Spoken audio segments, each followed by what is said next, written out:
we're going to talk about dynamic routing. Let's look at the routing information protocol. This is a distance vector algorithm. What that basically means is that the number of routers through which a data packet passes from the source to the destination network is a hop. So the fewer hops, the better the path.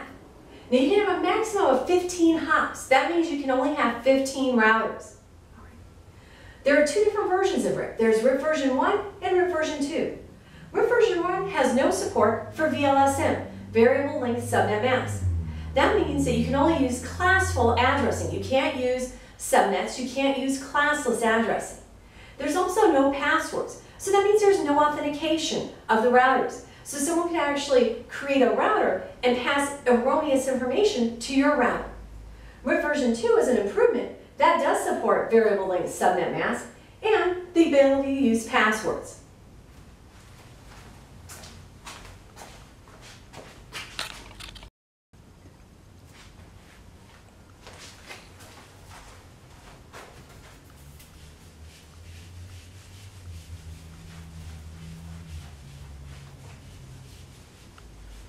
So let's say that you had a number of routers.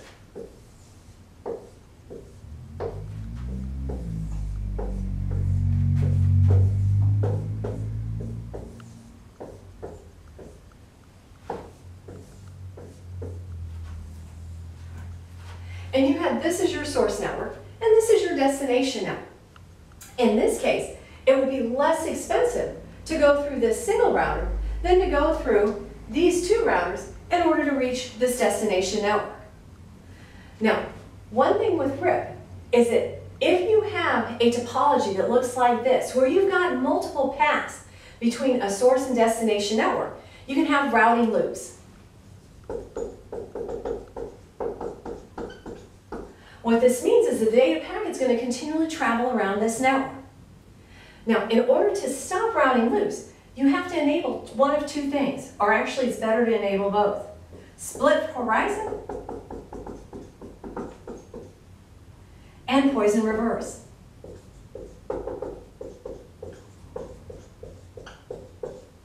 Now, this will prevent routing loops, but the downside of this is that it's going to slow down convergence. What does convergence mean? That means when all of these routers have the same routing table information. Now, what does split horizon mean? It basically means don't send information back in the direction that it was received. Because the problem is if a router, let's say, fails, what happens is that we get to a problem of count to infinity, where the data packet thinks it can go through this shorter path. But really, it's going to have to go over this longer path and pass through 3 routers than just going through 2 routers to reach a destination network. Now, the issue here with the count to infinity problem is that because this router is down, these other routers can't get information about how the distance between this router, router A, and router D from this router. So what happens is that router A says to itself, all right, I am 1, 2, 3 hops away from this destination network.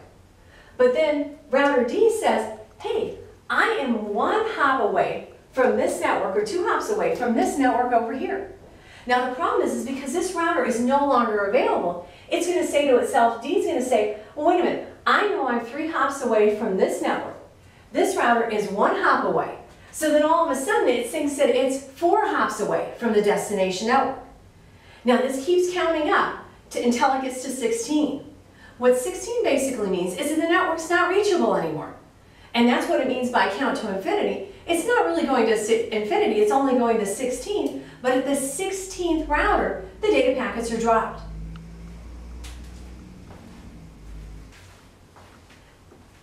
Now, poison reverse.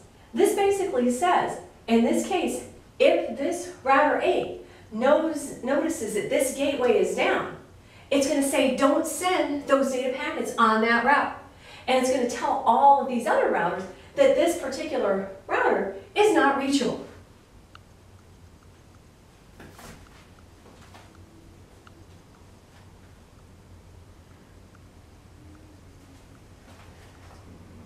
a better algorithm for interior gateway routing is open shortest path first.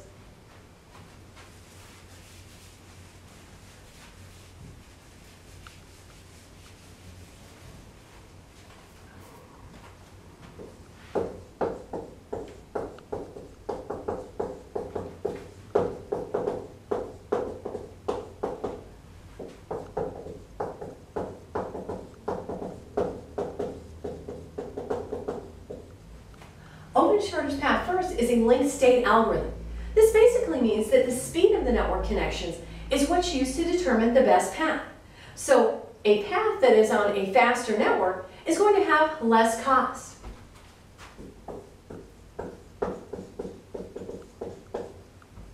It's also for larger networks. You can have up to 255 routers. And we'll see that when you have open shortest path first, that's going to be what's used as a protocol within inside of an autonomous system. We'll talk about autonomous systems in a bit.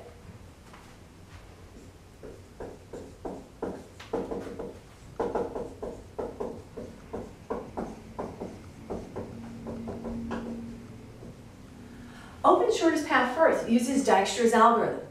Basically, every single router acts as the root of a tree and figures out the path to every destination network.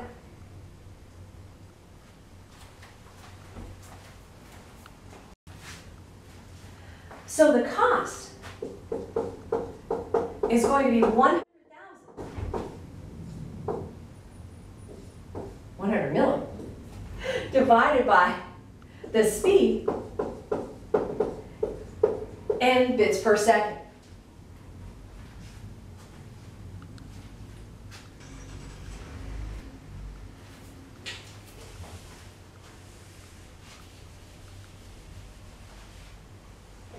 So how does open shortest path first build its topology? Well, when a router first turns on, it sends out hello packets.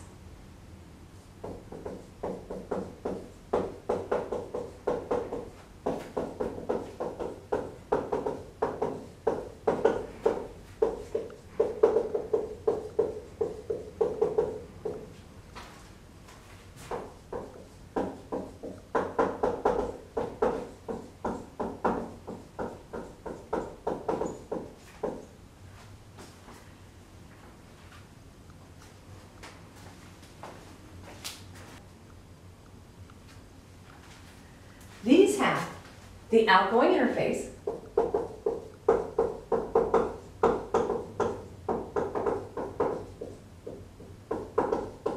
the gateway,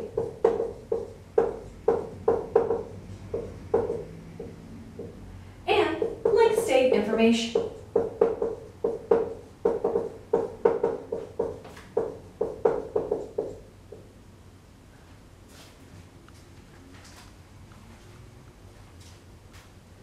Now this linked state advertisements, they're sent out when a new router is turned on, but they're also sent out every 30 minutes because each one of the routers needs to get this updated information in order to create the topology from that router and the networks it's connected to a destination network.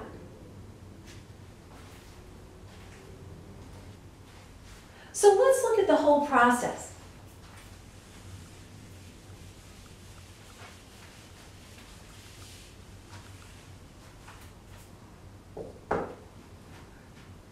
Initially, each one of the routers is going to determine its interface information.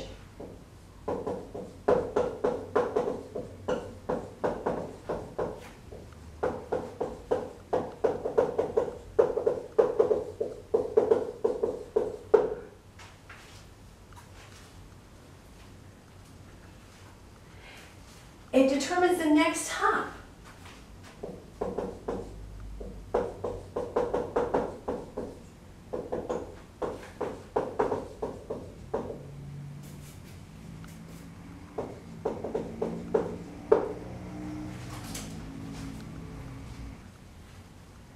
Now, these are going to be the route IDs.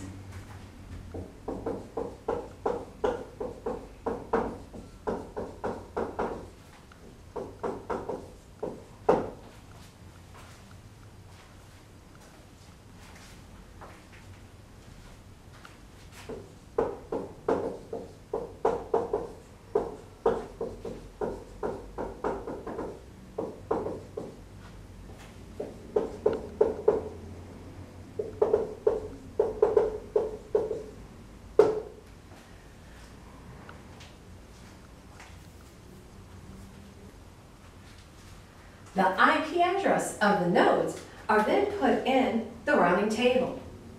Now the intra-area paths are then determined.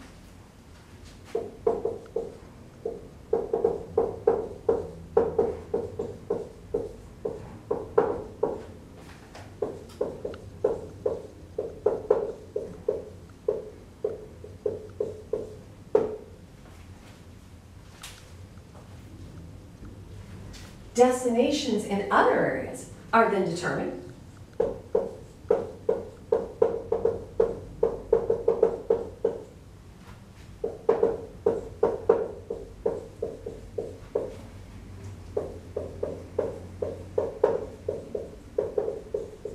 And the routes to those are found.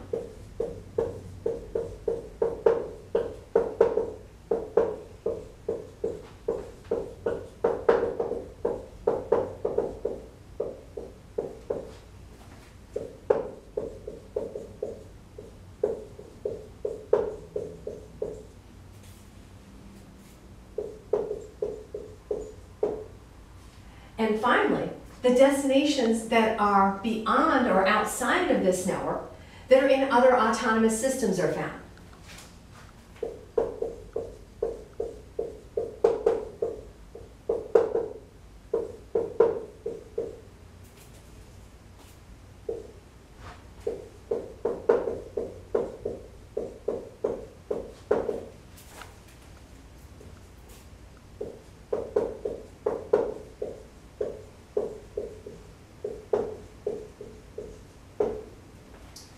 Now, one note about autonomous systems.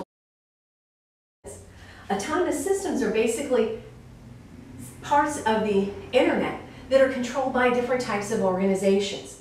So for instance, like Palm Beach State College, they will be in one autonomous system. For instance, if AT&T is the service provider, they're in AT&T's autonomous system.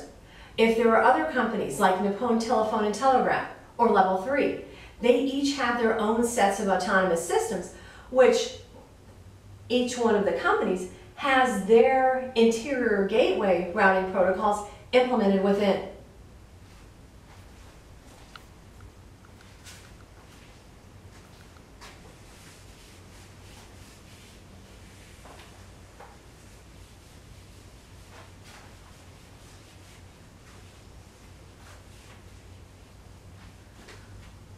Whereas with RIP, the entire routing table information is exchanged amongst all routers.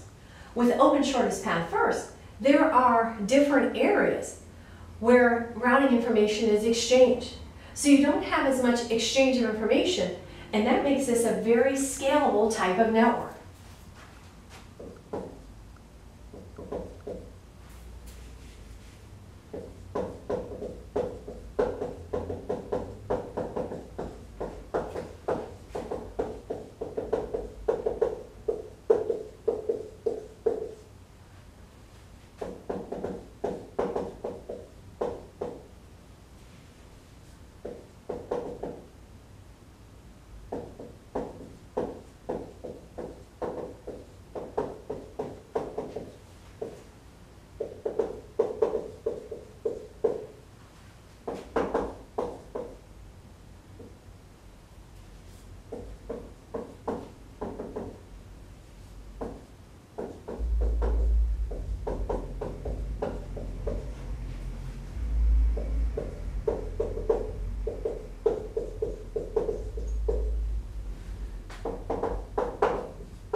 So if you have a router where all of its interfaces are in the same area, then those that are internal to that area, they're the only ones that are going to have information exchanged with the routers that are in the interior of that area.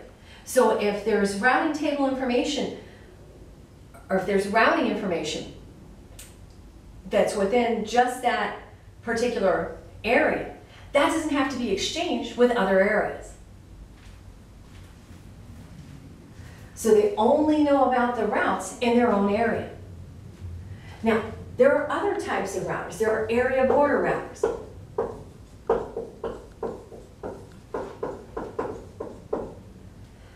They know about the routes in their area, and they also know about the routes in area 0 or area 0.0.0. Point zero.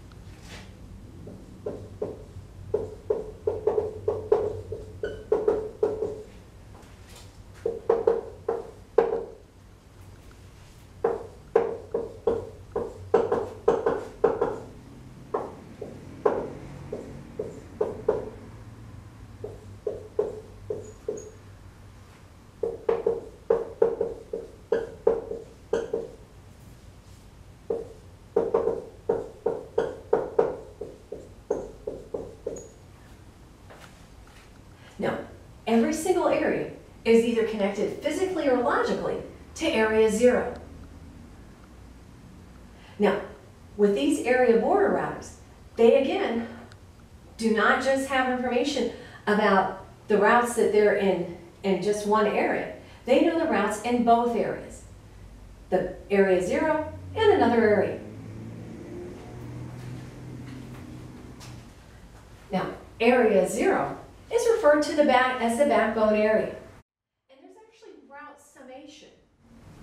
There's actually route summarization that occurs when you have these area border routers.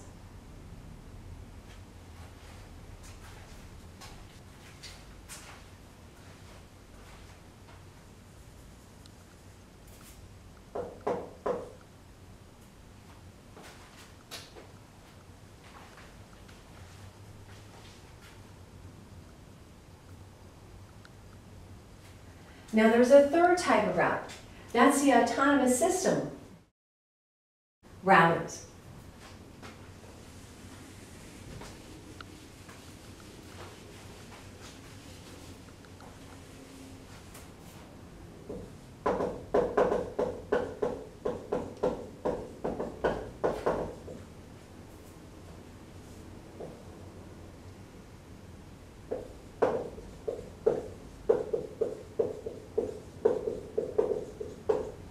They provide information about external routes to the routers.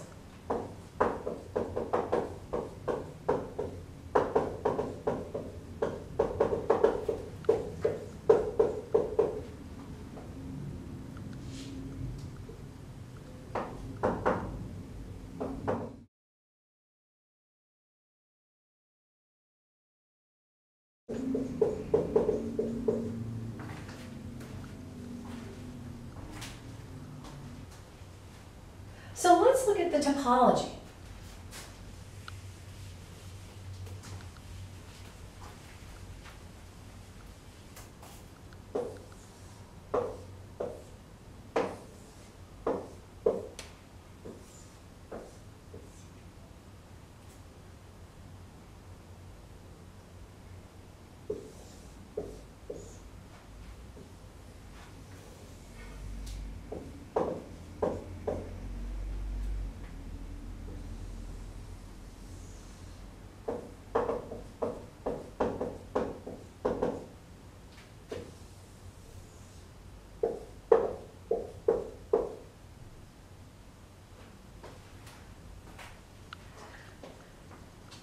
So as I've drawn this, there's two routers in area 1. There's a router in area 0, 0, 0, 0, which is the backbone area, and there's one router in area 2. Now, these two routers that are inside of area 1, they're going to have routing table information about all of the networks that are inside of area 1. Now, how can we get out to other areas? Well, there's going to be another router here that's in between area 1 and area 0, and there'll be a router here between area 2 and area 0.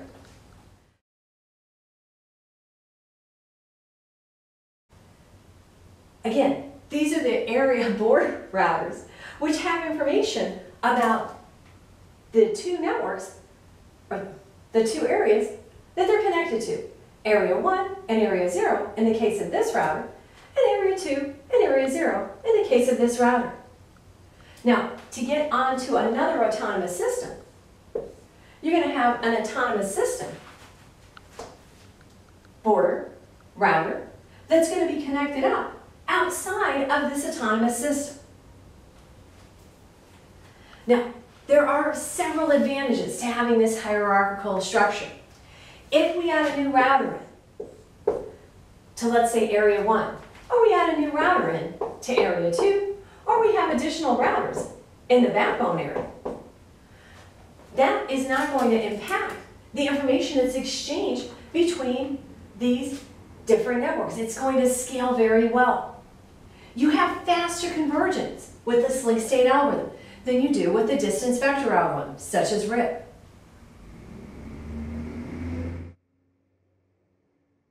what does convergence mean? Convergence means that the routing information that each one of these routers has is going to be convergence. Means that.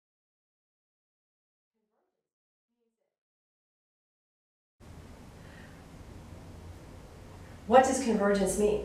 Convergence means that all the routers know the information on each one of the networks they're connected to. Now, inside of what's called a stub area, there are summations of routes from Area 0 to, for instance, Area 1 for this area border router, the ABRs. And there's a summation of routes from Area 0 to Area 2 and this area border router. Again, that's called the stub area.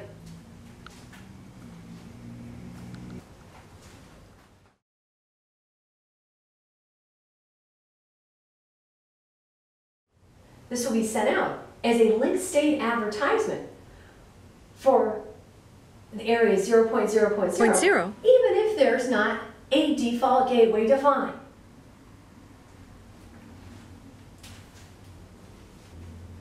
Now, in a totally stubby area, this is going to inject a route into Area 1, or even if there is a default route that's in this area. So it's going to, the totally stubby area says inject a route, a default route, into Area 0 for Area 0.0.0.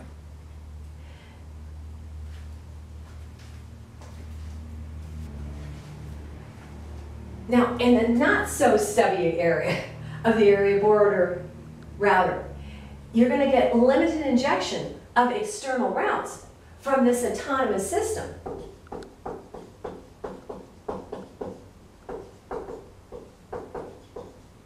Border router.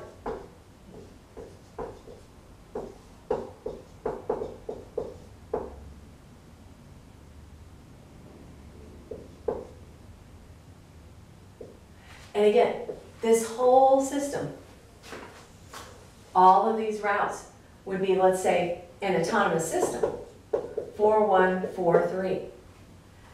This router here would actually connect up to another router that was in a different autonomous system.